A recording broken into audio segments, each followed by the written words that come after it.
del abuelo de México. Pedro Armendáriz.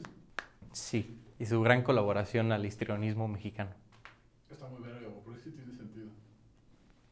Cuando decidí empezar a hacer estos videos con la idea de decir las cosas como son, teniendo la verdad como el máximo ideal, me pareció correcto usar a quien yo considero danza de un lado al otro con gran facilidad. Esto porque sería más sencillo escribir sobre este personaje que ha estado tanto tiempo en la política mexicana y ganado tan poco, que resulta extraño que siga teniendo tanta presencia y vigencia. Es el Cruz Azul de la política mexicana.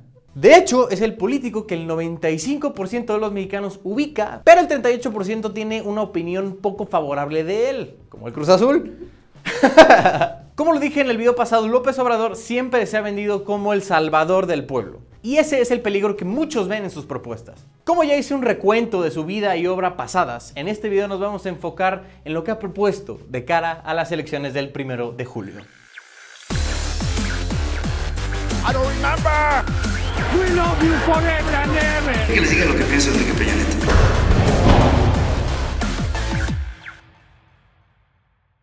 Si algo caracteriza a AMLO, son sus propuestas populistas, siempre apelando a darle al que menos tiene, a ayudarlos y a sacarlos adelante. Pero la experiencia y la historia en otros países nos dice que este tipo de políticas no funcionan. Regalarle cosas a la gente no sirve de nada. En este video tocaré 5 de sus propuestas más controvertidas. Cancelar el nuevo aeropuerto internacional de la Ciudad de México, los precios de garantía y autosuficiencia alimentaria, la contratación de 2.3 millones de aprendices, la supresión del fuero constitucional y la descentralización del gobierno federal. Por lo pronto empecemos con lo más jugosito, el aeropuerto.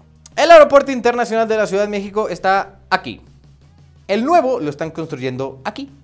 Según las últimas cifras publicadas por la SCT, el proyecto tendría un costo total de 180,000 millones de pesos. Se suponía que el 58% de ese monto iba a ser tomado del presupuesto de egresos federal y el 42% provendría de fuentes privadas de financiamiento. Pero por diferentes razones, entre ellas evitar cargarle la mano mucho a las finanzas públicas, el Grupo Aeroportuario de la Ciudad de México, la filial de la SCT y encargada de este proyecto, está buscando cambiar esos porcentajes para que el 70% sea inversión privada y el 30% rescate provenga de recursos federales. El Grupo Aeroportuario de la Ciudad de México, a través de diferentes mecanismos, logró asegurar 6,000 millones de dólares de financiamiento al cierre del año pasado. Y hace un par de días, el Grupo Aeroportuario colocó una fibra E en la Bolsa Mexicana de Valores por 30,000 millones de pesos para sumarse a los 6,000 millones de dólares que ya tenían. 30,000 millones de pesos son aproximadamente 1.5 mil millones de dólares. Sé que este pedo del financiamiento puede que no les quede claro todavía porque la neta es un poco complejo, pero más adelante les haré un video explicando todo este rollo porque sí me tardaría más de los 15 minutos que dura este video.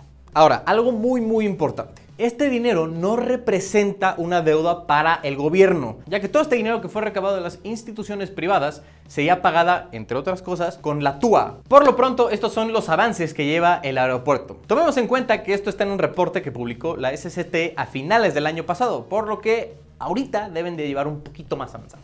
Los planes están en que el edificio terminal esté prácticamente terminado junto con 2 pistas para finales de este año. O dicho de otra forma, antes del cambio de gobierno.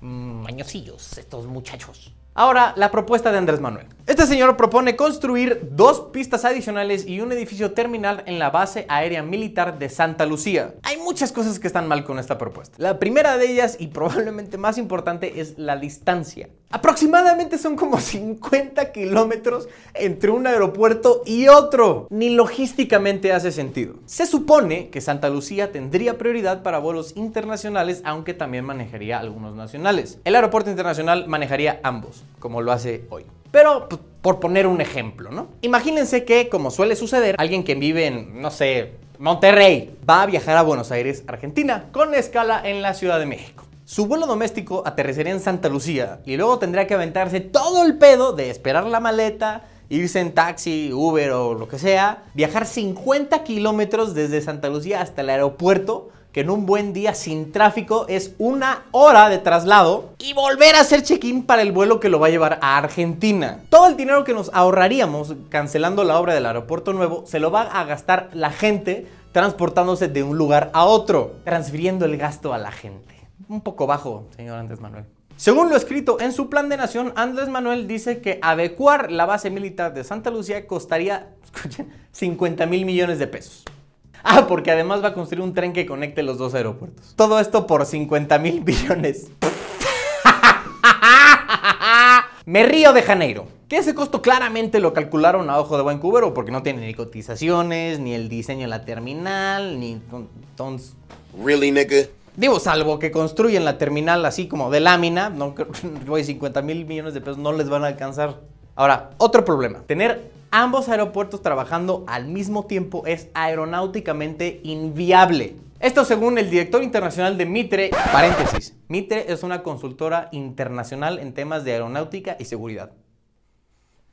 Fin del paréntesis. Y actor de todos los infomerciales, Bernardo Lisker. El problema es que las aproximaciones de las aeronaves al Aeropuerto Internacional de la Ciudad de México se concentran en el área de San Mateo. La actividad desde y hacia Santa Lucía interferiría con esta ruta, ya que los aviones también tendrían que pasar por ahí. El pedo es el siguiente. Los aviones que se dirigen hacia el Aeropuerto Internacional de la Ciudad de México estarían pasando a una altura de 12,000 pies, mientras que los que se dirigen o vengan de Santa Lucía pasarían a 12,500 pies de altura. Tener menos de 1,000 pies de separación vertical va en contra de la regulación internacional y podría poner en peligro a miles de pasajeros. Entonces, ¿cómo remediaríamos esto?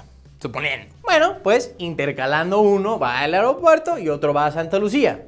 Pero adivinen cuál es el problema con ese plan. Pues a ese paso tendremos el mismo ritmo de operaciones que tiene el aeropuerto actualmente, haciendo la adaptación del aeropuerto de Santa Lucía un desperdicio de 50,000 millones de pesos. Que no van a ser 50,000, pero ok, les compro el cuento. Además, tener dos aeropuertos duplicaría los costos para las aerolíneas y por ende los precios al consumidor final. Esto porque las aerolíneas tendrán que hacer dos flotas, mejorar la optimización de horarios, de itinerarios, de personal y obviamente duplicar los costos de mantenimiento. Eso no lo piensan. Por donde lo veamos, cancelar el nuevo aeropuerto no es opción. Incluso uno de sus asesores económicos y versión abuelo de Al el Pollo, Abel Ibert, ha dicho que cancelar el aeropuerto daría una muy mala imagen al país, más de la que ya tiene. Así que no le pintemos una raya más al tigre. Siguiente propuesta, los precios de garantía y autosuficiencia alimentaria. Primero, los precios de garantía. Como lo dice su nombre, son precios que el gobierno asegura a los agricultores sobre sus cosechas. Hay dos maneras en lo que esto podría operar. O el gobierno se convierte en un gran comprador de cosechas, o subsidiaría directamente a los agricultores dependiendo de sus finanzas, suponiendo que las lleven. Esta política ya se aplicó durante el sexenio de Luis Echeverría Álvarez en los 70s. El sistema alimentario mexicano, que unos años después cambiaría de nombre a la Compañía Nacional de Subsistencias Populares, o CONASUPO, se convirtió en una de las dependencias más corruptas de México. Yo nada más digo.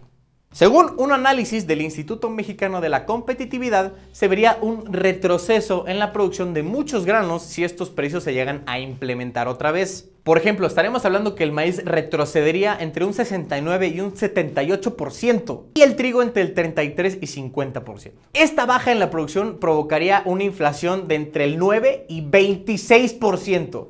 No mames, si se quejan por el 6% que fue el año pasado, imagínense con 9%. Y otra vez, uno de sus asesores del tema agropecuario, llamado Javier Delgado, dijo no estar de acuerdo con las políticas que el abuelo de Pablo Mármol intentaría implementar. Entiendo que él quiera proteger a los agricultores, pero la forma de hacerlo es invertir en tecnología y en buenas prácticas para así poder optimizar la cosecha y también mejorar la cadena logística para que no se desperdicie tanto de esas cosechas. No, es que el pedo es que si baja el precio de algo, el gobierno les va a seguir pagando lo mismo y la diferencia entre el precio de mercado y el precio que prometieron la va a absorber el gobierno, güey. Ahora, la autosuficiencia alimentaria. Está chingón que queramos promover el campo en nuestro país. Les juro que estoy a favor de todo eso. Pero hay un problema. ¿Para qué queremos la autosuficiencia? Como lo dicho por el IMCO, los precios de los granos podrían sufrir un aumento grandísimo. Güey, ¿por qué si se producirían aquí? Pues puede darse el caso de que importar ese grano sea incluso más barato que producirlo aquí. Por lo tanto, cualquier comprador de la industria privada preferiría comprarlo más barato, o sea, del que viene de afueras. Entonces, ¿qué pasaría? El precio de mercado empezaría a bajar y entonces la diferencia entre los precios de garantía y el precio de mercado sería cada vez más grande. Si se hace cada vez más grande es lo que el gobierno federal tendría que cubrir. Y entre más grande sea eso que tenga que cubrir, más putas pobres se va a quedar el gobierno. La única forma de contrarrestar este efecto sería prohibir la importación de los granos que queramos hacer aquí en nuestro país. Pero eso va en contra de los 14 tratados de libre comercio que México tiene firmados y en funcionamiento. Siguiente propuesta. AMLO quiere contratar a 2.3 millones de jóvenes que no estudian ni trabajan, los llamados ninis, o como se les conoce a veces, influencers. A cada uno de ellos se le daría un salario de 3,600 pesos al mes. Estamos hablando de 8,280 millones de pesos al mes con gasto al erario público. Anualizado, este gasto es de casi 100,000 millones de pesos. Güey, es el costo de medio aeropuerto, güey. En su plan de nación 2018-2024 hace una muy vaga referencia sobre qué sería lo que estos aprendices aprenderían, quién lo haría y cómo se impartirían estas clases. Además del costo del salario de estos ninis, habría que considerar el costo de impartir estas clases y talleres. Esta propuesta me parece excelente porque les va a dar algo que hacer a 2.3 millones de jóvenes que de lo contrario podrían caer en manos de la delincuencia. Pero la realidad es que va a salir muchísimo más caro de lo que él dice. Porque hay de dos sopas. O las clases se dan en un solo lugar en México o se dan en las capitales, por ejemplo, de los 32 estados del país. En el primer caso habría que considerar la logística de mover de todo el país hacia el lugar designado a 2.3 millones de personas. En el segundo caso, los costos se multiplicarían por 32, porque habría que tener 32 salones de clases, 32 maestros, cuando menos, y pagar 32 rentas, pagar 32 veces los materiales que se van a usar, etcétera, etcétera, etcétera, etcétera. Esta iniciativa ni de pedo va a costar 100,000 millones de pesos. Además, ¿de dónde piensa sacar el dinero para fondear este programa? Ojo, no estoy diciendo que sea una mala propuesta. Solo estoy diciendo que va a salir muchísimo más cara de lo que él cree. ¿Pero qué, güey? O sea, la pregunta del millón es que no tiene asesores. Pues sí, güey, no sé, o sea, tiene caca en la cabeza. Es como Trump, güey. Seguramente tiene gente muy capaz dentro de la Casa Blanca, pero le vale verga. Con algo que sí estoy 100% de acuerdo, sin un solo pero, es la supresión del fuero constitucional. A pesar de que en su momento fungió una función bastante importante y fue hasta útil, hoy se ha convertido junto con el amparo en un recurso legal abusado en demasía, como las mujeres en Hollywood. Me Too. Les voy a dar un poco de historia para que entiendan de dónde viene el fuero constitucional. Durante el siglo XIX, cuando apenas dábamos nuestros primeros pasos como una nación independiente, la estabilidad política no era algo que nos caracterizaba, ¿verdad? En 1822, al año siguiente de haber consumado la independencia, Pío Marcha disolvió el Congreso por órdenes de Agustín de Iturbide y encarceló a varios diputados. Luego, hacia 1913, el ministro de Gobernación y modelo de León de Navajas, Eugenio 910 Colonia del Valle Centro, Ciudad de México, Manuel Garza Aldape, encarceló a 84 diputados para consumar el golpe de Estado iniciado por Victoriano Huerta. Esto, además de que desde 1900, la investigación y persecución de los delitos y criminales está a cargo de un allegado o colaborador del presidente o gobernadores de los estados. El fuero sirvió en su momento para terminar el conflicto histórico que existía entre el poder ejecutivo y el poder legislativo. La única forma que veo que el fuero sea removido y no volvamos a las andadas del siglo pasado es crear una fiscalía autónoma del poder ejecutivo, cosa que todavía no ha pasado, pero está en proceso desde hace como 5 años. Entonces, hasta que se concrete la independencia de la PGR y el Ministerio Público, se podría considerar la supresión del fuero constitucional. Y por último, la descentralización del gobierno federal. Una de sus propuestas es mandar las secretarías federales a distintos estados, menos la presidencia, gobernación, relaciones exteriores, hacienda, defensa y marina. ¿Qué fue con todo de Mandar, o sea, las mandó... Las mandó a diferentes estados. Miren, la verdad entiendo el razonamiento detrás de esta propuesta, que es el generar más derrama económica en todos los estados del país y así ayudar a su desarrollo. Pero como todo en la vida, nada es gratis. Otra vez volvemos a los costos que implicaría mover a tanta gente y toda la dependencia a diferentes ubicaciones. Y más aún, ¿qué pasaría con los edificios que hoy ocupan esas 13 secretarías? Son más de 50 los edificios que son habitados hoy por estas dependencias federales. ¿Qué va a pasar con esos edificios? Reubicar 13 dependencias federales va a ser un pedo de proporciones titánicas. Tendrían que rentar o comprar un edificio lo suficientemente grande para albergar a todos los empleados de una sola secretaría, vender todos los muebles e infraestructura que tengan aquí y luego volverlos a comprar y reinstalar en su ciudad designada o llevarse todo desde aquí. Cualquier opción va a ser muy costosa y muy tardada. Yo, en su lugar, intentaría reubicar a las oficinas centrales de los grandes corporativos que hoy están en la Ciudad de México, ofreciendo a cambio ciertos beneficios fiscales dependiendo de la proporción de empleados reubicados. La muda de estas empresas, como la de las dependencias, dejaría vacíos inmuebles comerciales y residenciales, lo que podría prestarse a una invasión de predios e incluso a la delincuencia. O, en un escenario ideal, bajarían los precios de la renta en la CDMX. ¡Ey! Pero Allende, ¿cómo es eso posible? La cosa está así. ¿Se acuerdan de la ley de la oferta y la demanda?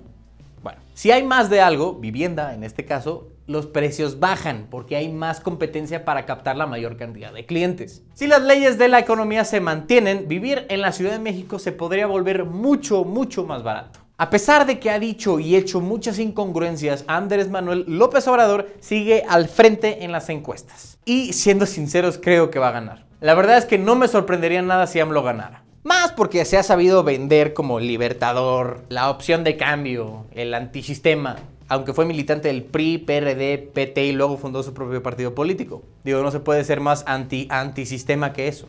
Lo diré una vez y no me cansaré de repetir. Lo que más me molesta de López Obrador es su incongruencia. Dice y asegura que su gobierno no robará porque él va a predicar con el ejemplo. Y sí, en ciertos niveles de la sociedad eso aplica. Pero en el gobierno esta es una política difícil de inculcar. Si no, solamente hay que revisar los 5 años que estuvo como jefe de gobierno del entonces Distrito Federal, cuando su secretario de Finanzas fue captado gastándose millones de pesos del erario público en Las Vegas. Si López Obrador gana el 1 de julio, la verdad es que hay una situación ganar-ganar para sus detractores. Si sus políticas resultan efectivas, tendremos un país mejor, próspero, lleno de crecimiento y desarrollo, lo que nos beneficiaría a todos. Lo que es poco probable, pero puede llegar a pasar. Ahora, si sus acciones no funcionan, toda su vida política se vería reducida a un gran fracaso. Pasará a la historia como el presidente que estuvo 12 años en campaña, ganó en su tercer intento y fracasó. Fracasó rotundamente. Los chairos se quedarán sin su líder y sin una causa para defender. Amigos, muchas gracias por ver este primer video que subo al canal de Dominio Público. Acuérdense de darle manita arriba, suscribirse a este hermosísimo canal y dejarme todos sus comentarios sobre lo que piensan de las propuestas de López Obrador, además de compartirlo con todos sus amigochos. El siguiente, ¿quién toca? Mid, ¿no? Almeado, como le han dicho. El quesito de puerco. El quesito de puerco. No seas mamón, güey. Por lo pronto, yo me despido. Yo soy Carlos Allende y esto fue Dominio Público.